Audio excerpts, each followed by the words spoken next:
Hey there everybody, I'm Mark Riley. I'm back with another How to Draw a lesson, and I'm going to go ahead and just jump into it. This is a lesson on how to draw a realistic eye. I'm going in with my black Prismacolor to make the upper eyelid, and let me just say in general that if you want to draw a realistic eye or realistic anything, you really owe it to yourself to draw from life, or at least look at photo reference, which is what I did for preparation on this video. So the eye shape, fortunately, is very much the way we imagine it. You know, this sort of, I don't know, almost like seed shape, at least right along the edge of the eye itself. Of course, everyone knows that there's this sort of section here on the inside of each eye that comes out, and you know, different eyes have different sizes and shapes of this area over here. So you know, the reference that I looked at gave me this kind of a shape, but you may look at something different or look at your own eye and find that it's shaped differently. In any case, there seems to be maybe one or two little sections if you want to get hyper detailed over here in this area. Now that I've got that section done, I'm going to go ahead and get to the eye itself, and this again, it's, you know, more or less a perfect circle. So if you don't trust your own circle drawing skills, you may want to trace around a quarter or something, who knows, to get that perfect shape. You know, I don't think there's anything really all that wrong with getting some help from you know, a ruler when you need a straight line, or you know, a cup or something when you need a perfect circle.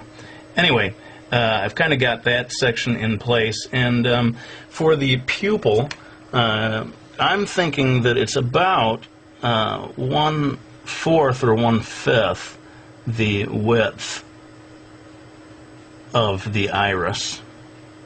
Again, a perfect circle to whatever degree you're able to do it. And then I'm going to put in a sort of a highlight area over here that, you know, maybe is sort of the suggestion of a window in the wall that's providing some light there. Okay, now I'm going to jump in and do the eyelashes. This is a female eye, and maybe someone who's wearing quite a bit of mascara, who knows. So I'm going to go ahead and give a nice thick, dark, full eyelash area over here. This kind of thing, you know, I can't obviously go line by line and tell you how to do it. It's practice makes perfect, I guess. But again, looking at different reference, looking at different eyes, you're going to see all kinds of different ways of doing the eyelashes. And the only thing is that at the bottom, you want to create a little bit of a separation between the eyelash area and the actual, you know, flesh of where the eyelid meets the eye. This is that line. The second line down here is where the eyelashes are going to come out, and they start quite thin, you know, down over here on this section, and as they go along they get thicker and thicker, at least in the reference that I was looking at. And having got that section done, we've kind of got the basic shape in place, with the basic guidelines for the eye itself. Now, again, every eye is different, but most eyes are going to have some kind of a eyelid, and this one that I looked at for reference had quite a, I guess you'd call a heavy eyelid, which means that the line of the eyelid is pretty distant from the line of the eyelash.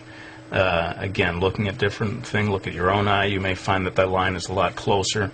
And in some Asian eyes, there's almost no line at all of eyelashes. This is not so much a video about drawing the eyebrows, so forgive me, I'm just going to drop in really quickly a suggestion of an eyebrow here without talking about it too much. Now I'm going to zoom in right now to what I feel is the absolutely most important part of this lesson, and that is the iris. And I want you to really see the details of what I do here. So pardon me while I zoom in. Now, getting a good iris illustration done is the real key to making a super realistic, almost photorealist looking eye. And what I'm doing here, I'm going to do in real time just this section here, sort of roping off or showing these the sections that I'm going to darken up and the sections that I'm going to leave light. Basically, this little area in here is going to stay relatively light, and the rest of this stuff is going to get darkened in. Now, I know people like a real-time video. People don't like when I time-lapse, but seriously, this one I could spend a whole half hour just on the iris itself. So I'm going to time-lapse this part, but I'll come back to explain a little about the choices I made.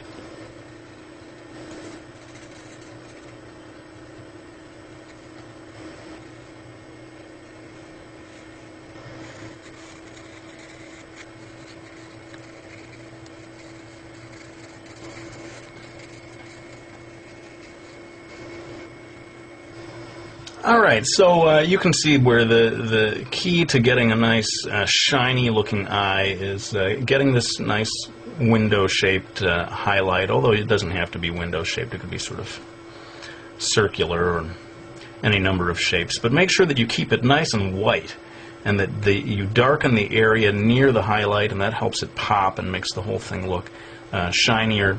And you saw that I spent a fair amount of time adjusting the different shades here. There's a band area here near the pupil that's a certain thickness. There's a whitish area down here, and then again, in certain types of eyes, every eye is different, you get the very darkest band of color right around the very edge.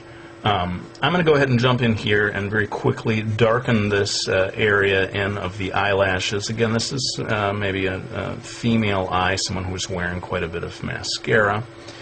And with that, we're starting to come into the home stretch on this video. And again, to keep things a reasonable length, I'm going to have to do some of this in time-lapse. But hopefully it won't be anything that you couldn't follow along with. Basically, I'm going to be adding shading to make the whole thing look a little more 3D. And again, I'll come back to explain a little bit about the choices I made.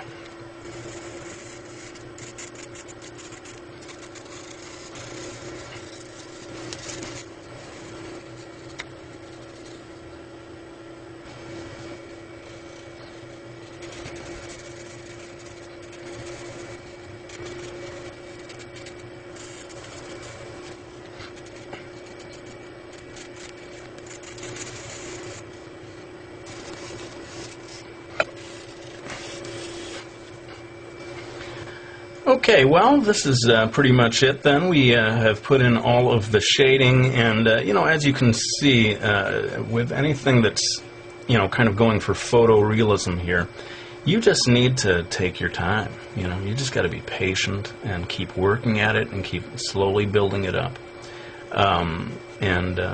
That's why I pretty much had to time-lapse through a lot of the stuff on this video. Those are the requirements of doing something truly realistic. And in many ways, if this is the kind of art style that you want to do, the most important thing that you need to learn is patience. You can draw almost anything so long as you're willing to commit the time to it. So that's pretty much it for this video. I hope you found it useful, and if you want to see me do more realistic stuff like this, by all means, let me know. I'd be happy to do a whole series of videos like this. This is, of course, what I was trained to do in my youth. If you are able to draw like this, I think it does help you to draw in any other style even better. Or to, just bring something extra to it, whether it's the manga style or even just a cartoony style. If you know how to draw this way, you're going to be able to draw in any style at a higher level. I think it's safe to say. Well, let's go ahead and put the pencil down. I hope you all enjoyed watching this video. I won't show the cover of the book, but I do want to thank people for buying my Miki Falls series or any of my books. I really do appreciate your support. It means so much, and it does allow me to keep doing these videos. Thanks for watching. I'll go ahead and end this one with my usual promise that I'm going to be back with another one real soon.